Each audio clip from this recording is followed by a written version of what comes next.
Vale. A nombre de Estudios Técnicos, quiero agradecer la invitación a participar de esta asamblea para presentar los resultados del estudio sobre el perfil e impacto de las organizaciones comunitarias que ofrecen servicios a niñas, mujeres, cisgénero, transgénero y personas transfeminizadas en Puerto Rico. Como investigadora desde la práctica privada, muchas veces no tenemos la oportunidad de trabajar necesariamente con temas que nos apasionan.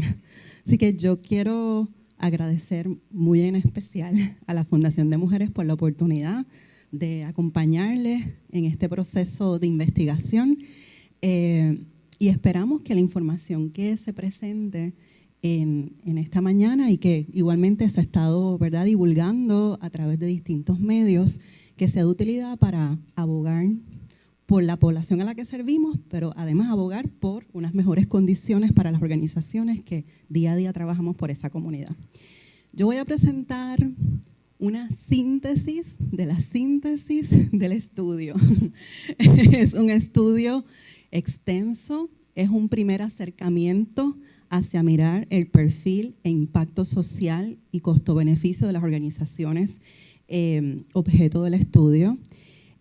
Así que voy a ir por los aspectos más relevantes de la investigación y yo creo que la investigación además se da en un contexto muy particular, ¿verdad?, donde estamos enfrentando una serie de retos o se han exacerbado algunas de las condiciones que imponen retos a organizaciones como las que brindan servicios a las mujeres, niñas y personas transfeminizadas. Así que en medio de ese contexto difícil, creo que podemos ver, por un lado, el perfil de las organizaciones, pero por otro lado, cómo aún ante esa adversidad impactan significativamente a las poblaciones.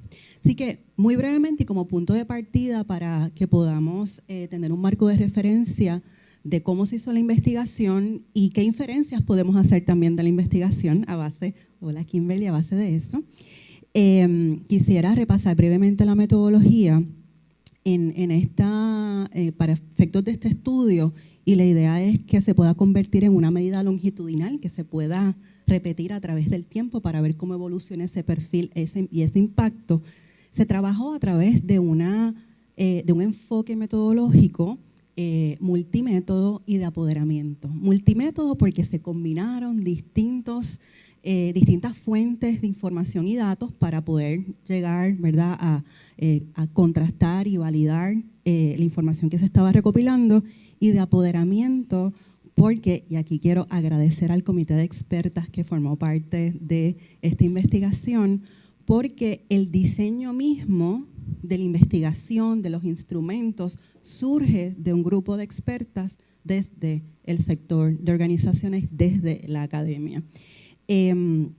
Así que en el marco de ese enfoque se trabajó con un proceso que se organizó en 4 fases principales. Una primera fase de organización y diseño de la metodología.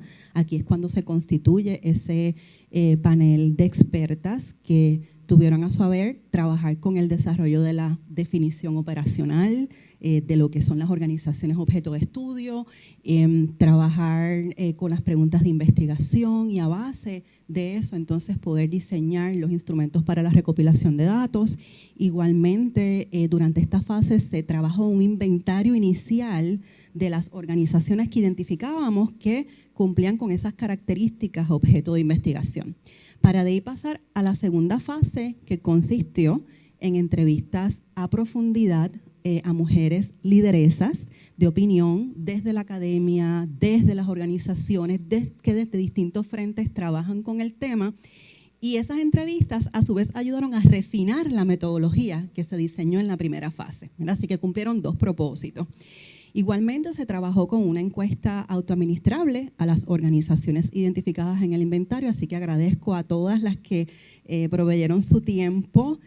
Sé que era un cuestionario extenso, pero cada pregunta tiene un propósito importante. Y para darle sentido a los números, se levantaron también historias de vida de la población a la que ustedes sirven. Luego de eso, el conjunto de esa información nos llevó a trabajar un análisis de costo-beneficio.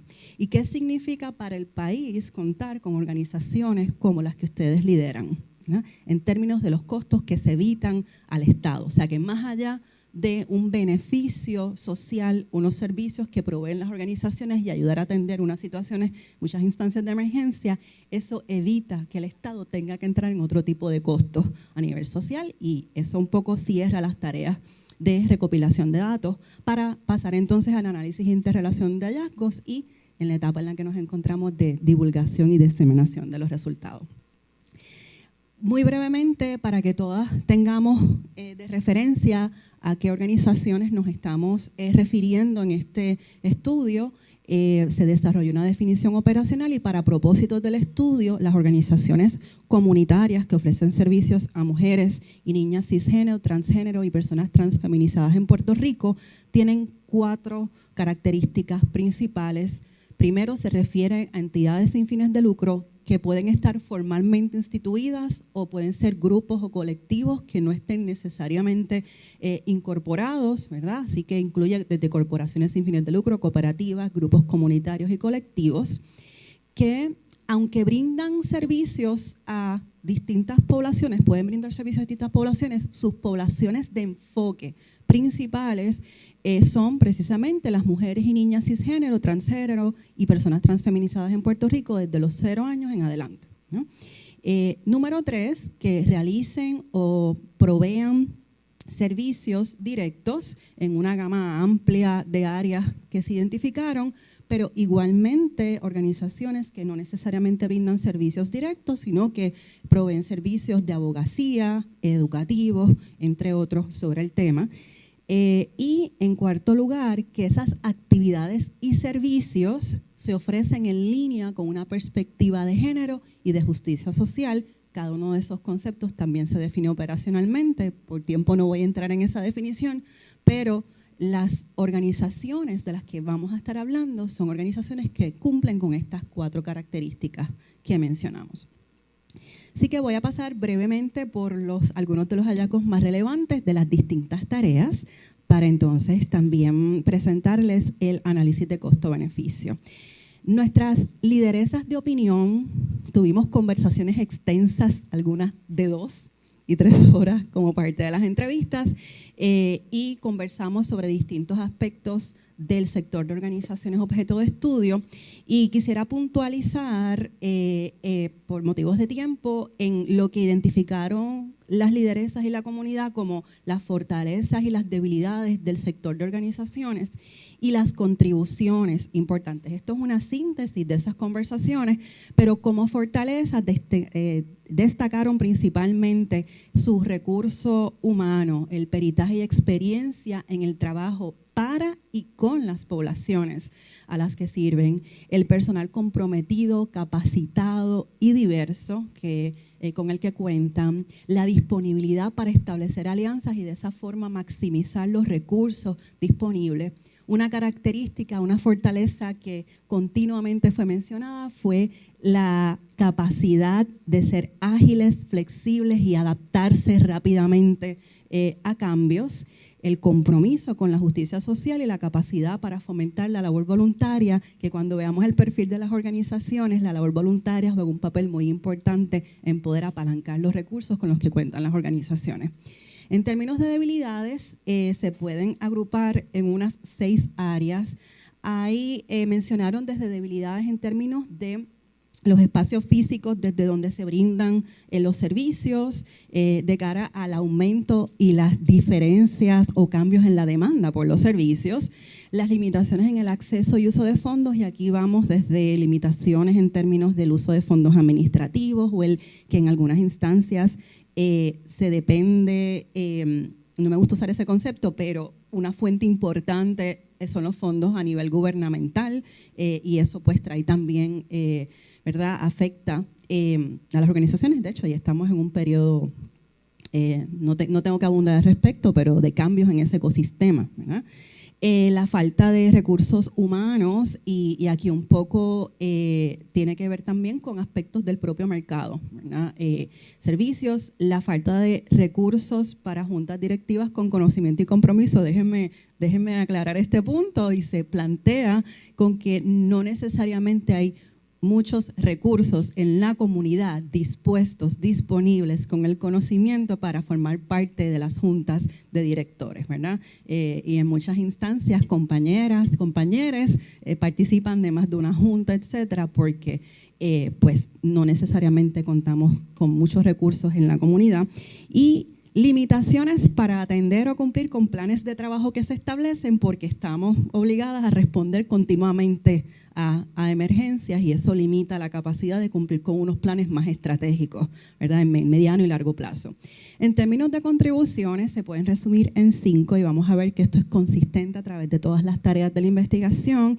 El trabajo complementario, y aquí se plantea desde la perspectiva de cómo, y esto tiene que ver con la teoría de subsidiariedad, cómo ayudan a llenar unos vacíos en lo que es los deberes, por ejemplo, del Estado hacia las poblaciones que estamos atendiendo, y el alto impacto social de la gestión de las organizaciones, la influencia y la capacidad de abogar por políticas públicas por nuestras comunidades, el desarrollo de modelos, iniciativas innovadoras que se reseñan también en la investigación, en la optimización de recursos y alianzas comunitarias, y por eso pues la maximización de unos recursos y la promoción de nuevas perspectivas y transformación social. Y como decía una de las lideresas, somos las que damos la cara. ¿Qué sería de Puerto Rico si dejamos de dar servicios?, ¿no?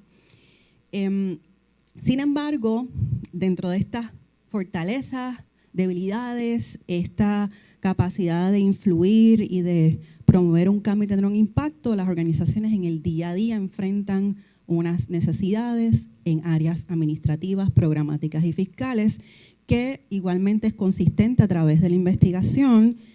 Podemos agruparla en 10 áreas desde la perspectiva de las lideresas expertas que participaron en términos administrativos, personal con conocimiento de manejo administrativo y fiscal, y aquí nuevamente se refiere a temas también que tienen que ver con el propio mercado, ¿verdad? Contar con personal perito en unas áreas, porque sabemos también que las distintas fuentes de fondos con las que podemos contar imponen unos requerimientos de cumplimiento y administrativos que a veces implica una carga, ¿verdad?, adicional para las organizaciones. Y en esa misma dirección mencionaban las lideresas la necesidad de asistencia técnica en áreas de manejo administrativo, fiscal, planificación estratégica, mentoría y otros temas vinculados a la administración de la organización. Algo que surgió muchísimo a través de las entrevistas y de las encuestas, etcétera, es el tema de que el personal experimenta, ¿verdad?, la quemazón, y pues es mucho, en cita de una de las lideresas, mucho trabajo para poco tiempo o pocas personas, ¿verdad? Y eso fue algo bastante consistente. Igualmente, pues se plantean que aunque hay una gran capacidad de adaptación, pues hace falta estructuras también administrativas más ágiles que faciliten la provisión de servicios y cumplimiento. Me dicen cómo voy con el tiempo, ¿verdad? Súper. En términos programáticos, aunque esto pudiera verse como una necesidad en términos administrativos, de salarios competitivos, en términos del manejo de recursos humanos, la realidad es que se plantea como algo que incide en poder contar con personal consistente en las organizaciones, y a veces pues causa el tema del turnover por la competencia con otros sectores, ¿verdad?, en el mercado. También mencionaron la necesidad de poder actualizar o actualizar de manera continua los conocimientos en prácticas informadas y basadas en evidencia y modelos innovadores. Contar con espacios de cuidado para las crías de las mujeres, es parte también de lo que se mencionó, y lograr que las comunidades comprendan el trabajo que hacen, la magnitud, para obtener de las mismas comunidades el apoyo, ¿verdad? Y ahí, en esa dirección, la necesidad de concienciar sobre la labor que hacen las organizaciones. En términos fiscales, y de esto se habló bastante, hay un tema de limitaciones tanto en el acceso, ¿verdad?, como en el uso de los fondos para efectos, por ejemplo, administrativos y de la operación, y la necesidad de contar con asignaciones que sean recurrentes, multianuales, sostenidas en largo plazo, porque pues, para que no se vea afectada la estabilidad de la organización. Y en esa misma dirección, y estoy sintetizando, ¿verdad?, en una de las partes más amplias del estudio, pero en esa misma dirección, las lideresas expertas mencionaron una serie de recomendaciones que pudiéramos agrupar en unas 4 áreas. Voy a mencionarlas muy brevemente. Mencionaron la importancia de continuar esfuerzos educativos a distintos niveles, a la comunidad, a formuladores de políticas públicas, entre otros, porque eso incide en el fortalecimiento del sector de organizaciones con las que estamos trabajando. Igualmente, en términos fiscales, pues fue consistente en la importancia de diseñar o de tener acceso a subvenciones no restrictas, sostenidas, multianuales, asistencia o el poder contar con la autorización para el uso de fuentes de fondos para gastos administrativos, que es uno de los retos principales que se enfrentan. Igualmente mencionaron como áreas de recomendación asistencia técnica en distintas áreas y puntualizo pues el tema de manejo administrativo y fiscal ante, por ejemplo, requerimientos de fuentes de fondos, entre otros. Igualmente, y quiero puntualizar en este otro, asistencia técnica en la documentación y sistematización de procesos que por un lado se planteaba para garantizar continuidad, pero por otro lado desde la perspectiva de que hay muchas cosas buenas ocurriendo y modelos que se están implementando en organizaciones y la sistematización de esas experiencias ayudaría a poderlos replicar o escalar en otras comunidades, ¿verdad?, con condiciones similares. Finalmente, pues también hay una serie de recomendaciones desde las lideresas de desarrollo e implementación de iniciativas y servicios basados en prevención, en asistencia a personas en riesgo inminente de perder la vida. O sea, ahí mencionaron una serie de subpoblaciones y de áreas de servicios donde se recomienda continuar, ¿verdad?, implementando servicios e iniciativas. De ahí pasamos a la encuesta, los resultados de la encuesta a las organizaciones, y aquí quiero hacer un paréntesis importante para hablarles un poquito del inventario que se hizo. El inventario se identificaron a través de análisis documental, pero igualmente a través de las entrevistas con las lideresas expertas, un total de 73 organizaciones en Puerto Rico que se entendían que cumplían con esas 4 características que yo les mencioné anteriormente, ¿verdad? A través de la encuesta, esa encuesta se envió a esas 73 organizaciones y accedieron un total de 55 entidades que accedieron a la encuesta. Sin embargo, a través de la encuesta habían precisamente unos filtros con esas características que mencionábamos previamente para determinar si en efecto la organización cumplía con esa definición operacional para efectos del estudio, y en ese caso, de esas 55 que accedieron, 14 no cumplían con los filtros, ¿verdad? Así que eso nos lleva a un universo de organizaciones de 59. De esas, 18 contestaron toda la encuesta, así que eso representa una tasa de respuesta de alrededor de 31%. Estos son muestreos por disponibilidad, porque depende del tiempo y la disponibilidad de las organizaciones en participar, pero usualmente en este tipo de cuando se hace este tipo de muestreo, la respuesta tiende a estar entre 5 y 15%, así que tenemos una tasa de respuesta que está por encima, ¿verdad?, de lo que es esperado en ese tipo de ejercicio. Rápidamente, en términos del perfil de las organizaciones, y esto es a base de esas 18 que participaron de la encuesta, 100% son entidades sin fines de lucro, en promedio se organizaron en el 2007.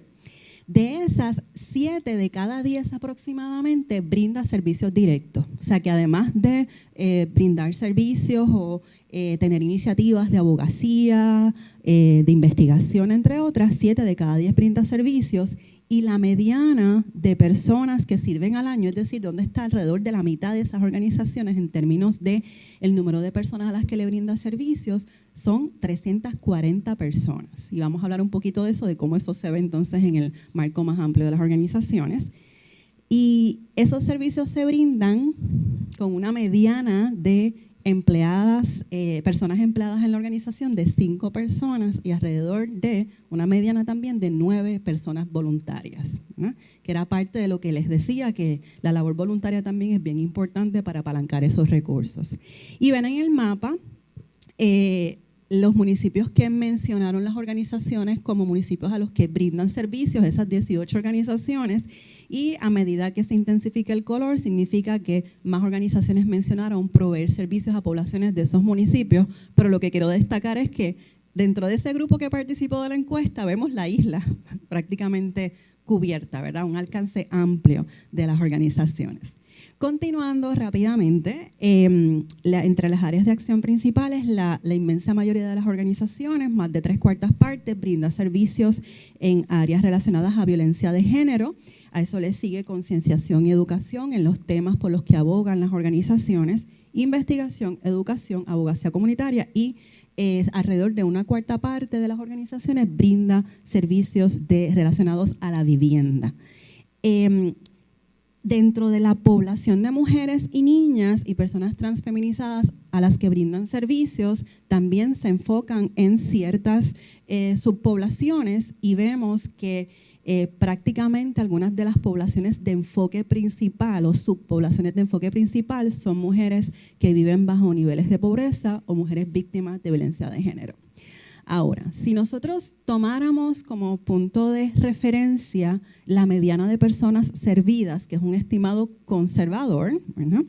Y eso lo extrapolamos al universo de las 59 organizaciones identificadas, significa que es razonable inferir que anualmente las organizaciones atienden o brindan servicios a alrededor de 15,000 personas, servicios directos. Y yo creo que eso es un dato importante y contundente. Anualmente alrededor de 15,000 personas son servidas directamente por las organizaciones. Y servidas en un entorno muy difícil, ¿verdad? Cuando vamos a lo que son las necesidades que enfrentan las organizaciones, coinciden con varias de las áreas de necesidad que mencionaron las lideresas de opinión, y vemos que la principal necesidad tiene que ver con la disponibilidad de fondos y la necesidad de diversificar fuentes de fondos para poder proveer sus servicios. 55.6% de las organizaciones lo mencionaron. Igualmente, la cantidad insuficiente de personal y dificultades para retenerlo, que igualmente está asociado con un tema también económico, ¿verdad? Por la compensación a ese recurso humano, el espacio físico adecuado para poder brindar sus servicios. Si notan, son quizás en un orden distinto de magnitud, pero son las mismas necesidades también mencionadas por las lideresas expertas que entrevistamos. Y sin duda, si vemos todas esas áreas de necesidad, el componente o el aspecto económico está ahí presente de modo transversal, y de hecho la mediana de ingreso, el promedio de ingreso de las organizaciones anualmente está alrededor de los $307,500. ¿Okay?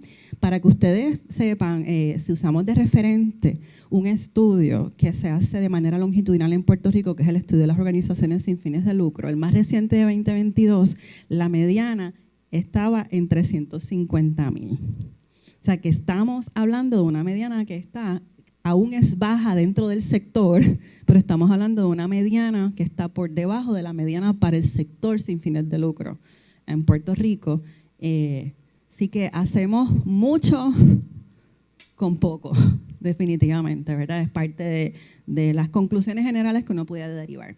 Y esa situación fiscal implica que una proporción significativa de las organizaciones enfrenta situaciones a través del año relacionadas con el flujo de efectivo, entre otros aspectos vinculados a la situación económica. Vimos que el 61% tuvo o enfrentó durante el año disminución o falta de fondos para proveer servicios asociados a sus áreas principales de servicio, aumento en los costos operacionales de la organización y disminución o falta de fondos para reclutar personal administrativo u operacional. Y para entonces poder mitigar esas situaciones fiscales que enfrentan las organizaciones, tuvieron que recurrir a reducir niveles de servicio que ofrecen, lamentablemente en algunas instancias, cese temporal de operaciones o establecer estrategias más específicas para aunar recursos o aportaciones privadas.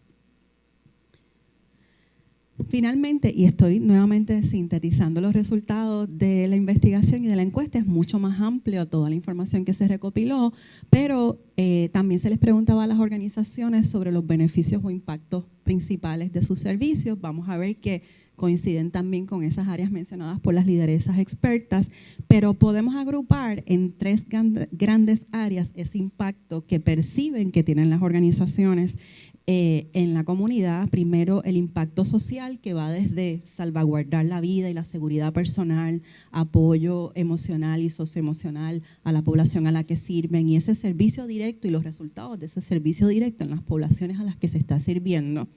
Pero igualmente una aportación significativa tiene que ver con la visibilidad y la abogacía, ¿verdad? Darle voz a una comunidad e igualmente el poder abogar por políticas y recursos para las comunidades.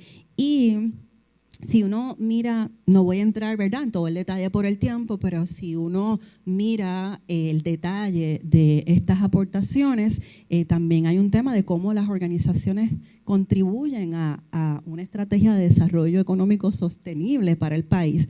¿Por qué? Porque al apoderar a la comunidad a la que están sirviendo, al promover la autosuficiencia de las comunidades a las que están sirviendo, están contribuyendo precisamente a ese modelo de desarrollo sostenible. Eso nos lleva entonces a mirarlo desde las voces de las personas que son servidas. Aquí se levantaron historias de vida de alrededor de 7 mujeres servidas por distintas organizaciones. Y de nuevo van a ver en el estudio el relato de esas historias de vida. Sin embargo, quiero puntualizar en algunos asuntos importantes relacionados a ese proceso de recibir servicios de las organizaciones. Primero, desde la perspectiva de la llegada a las organizaciones, resulta importante, ¿verdad?, el tema de la llegada a través de redes sociales, instituciones o profesionales de apoyo, ¿verdad? Y también ahí está un poco el word of mouth, como se menciona. Y esa primera acogida, las personas beneficiadas que se entrevistaron nos hablaban, y esto fueron conversaciones de, cuando decimos la técnica de historias de vida, fue sentarnos a conversar de manera abierta por un tiempo extendido con ellas para entender todo ese proceso de experiencia. Nos mencionaban que se sintieron en un espacio de acogida, espacios libres de juicio, donde se sintieron escuchadas, donde comenzaron un proceso de sanación y de empoderamiento, donde se sintieron que comenzaban a recuperar el control de sus vidas.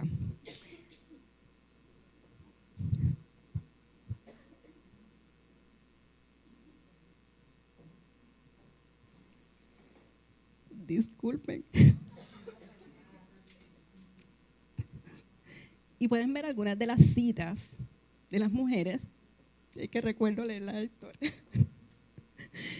Me sentí muy acogida y a la misma vez emocionada de ver cómo se estaban rompiendo los estereotipos. Antes de conversar, o sea, durante la conversación al inicio, hablábamos de su historia previa, ¿verdad? Así que por eso es que vemos ese tipo de comentarios como el que acabo de leer. Igualmente, en términos de los servicios recibidos, pues destacaron principalmente, se les preguntaba sobre los servicios que recibían, destacaron principalmente el acompañamiento psicológico y mentoría, el reconocimiento de derechos y fortalecimiento de autoestima, la capacitación técnica en áreas tan, ¿verdad?, como la carpintería, etcétera. Mencionaron, o sea, si bien reconocen los distintos tipos de servicios o servicios básicos como albergue, etcétera, pero estos fueron algunos de los que destacaron como servicios que recibieron de las organizaciones.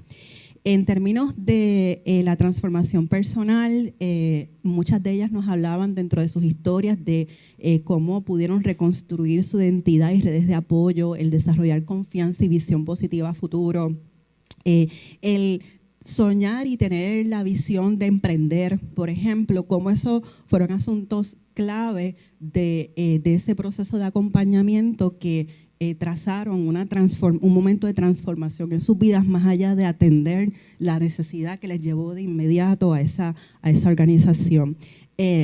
Fíjense que una de ellas nos decía, por ejemplo, sentí que tenía que contribuir, tener mis propios ingresos para mis hijos. Recibir mi primer sueldo fue una experiencia increíble, Por fin tenía algo mío para mis hijos y para mí. En términos de trayectorias personales, y con esto voy un poco a cerrar esta sección, creo que es importante señalar que ese proceso de transformación personal y el sentir ese apoyo desde la organización llevó a varias de estas personas a entonces insertarse, a trabajar también por la comunidad y la población, es decir, a insertarse a través del voluntariado o a través de proyectos personales para contribuir también a atender la situación que les había llevado originalmente a recibir los servicios de la organización. Voy a leer esta última cita. Es un nombre ficticio, Dolores. Lo más grande que una mujer debe tener es la estima propia, reflexiona Dolores, ¿verdad? Porque pasaban por ese proceso de reflexionar mientras conversaban. Eso es lo que yo descubrí. Yo no me amaba, no me respetaba. En la organización X tuve cambios bien positivos. Aprendí a verme a mí, a amarme, a valorarme, y eso es algo que todas las mujeres deben aprender. Eso nos lleva a otra conversación, ¿verdad? Lo vimos desde la dimensión humana, de esas voces que han recibido servicios, pero en un entorno de recursos limitados, inestabilidad en el ecosistema de recursos y fondos, pues es importante entender también la gestión y el impacto de las organizaciones desde la perspectiva de la eficiencia y desde la perspectiva de lo que contribuye al Estado su gestión. Así que parte de lo que se hizo por el equipo de Economía de Estudios Técnicos fue un análisis de costo-beneficio para entender, ¿verdad?, cuánto se ahorra el Estado gracias a la gestión de las organizaciones que atienden a la población de mujeres, niñas y personas transfeminizadas en Puerto Rico, con enfoques de justicia social y perspectiva de género. No voy a entrar en todo el detalle de la metodología por el tiempo, pero tomamos los programas más comunes que vimos y para los que se recopiló la información suficiente en la encuesta para hacer este ejercicio que está fundamentado en la literatura, los supuestos que se desarrollan, y específicamente trabajamos con programas que brindan servicios de albergue y a víctimas de violencia y servicios de capacitación.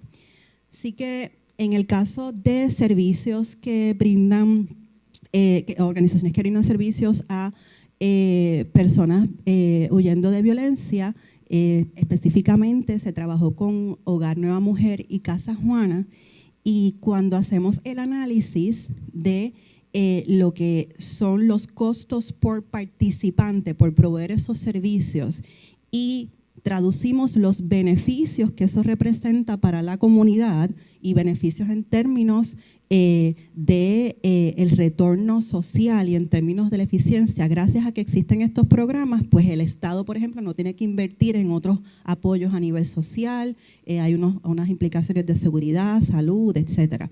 Así que por cada dólar invertido, por cada dólar que Hogar Nueva Mujer, Casa Juana y otras tantas que brindan estos tipos de servicios, invierten, el costo evitado al Estado es de $3.38, más de 3 veces lo que es esa inversión.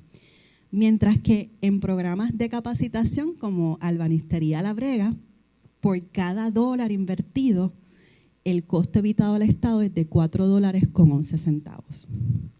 Nosotros hacemos ejercicios similares en otros campos para que ustedes tengan una perspectiva. Ya un costo evitado o un costo-beneficio de 1 a 1 es considerado muchas veces más que suficiente. Y aquí tenemos una relación de $3 y $4. Así que parte del mensaje tiene que ser que apoyar y dirigir recursos hacia los tipos de programas que ustedes y servicios que ustedes proveen representa un costo-beneficio importante para el país en comparación con otros tipos de servicios y programas. Finalmente, Y con esto, ¿verdad?, cierro la presentación. Del estudio se derivan una serie de conclusiones que demuestran la relevancia no solo de las organizaciones, no solo por los servicios que ofrecen y el impacto social, sino también por lo que representa para la economía y para el Estado el contar con las entidades que brindan servicios a estas poblaciones. Y se derivan una serie de recomendaciones que las pudiéramos agrupar en 3 áreas principales. Hay una serie de recomendaciones que van a ver en el estudio relacionadas a la sostenibilidad financiera, dirigido a atender esas áreas que mencionábamos de necesidad hace un rato. Hay también una serie de recomendaciones para el desarrollo de capacidades administrativas y técnicas que ayude también a maximizar, a continuar maximizando esos recursos económicos. Y finalmente, hay otras recomendaciones en el área de colaboración y abogacía para el fortalecimiento de alianzas intersectoriales con agencias, empresas privadas, etcétera, para maximización de recursos y utilizar información como la que genera este estudio para aumentar la incidencia en políticas públicas para promover reformas estructurales orientadas a la equidad de género y la justicia social en Puerto Rico. Así que eso recoge a grandes rasgos los resultados más sobresalientes del estudio y espero la información sea de utilidad.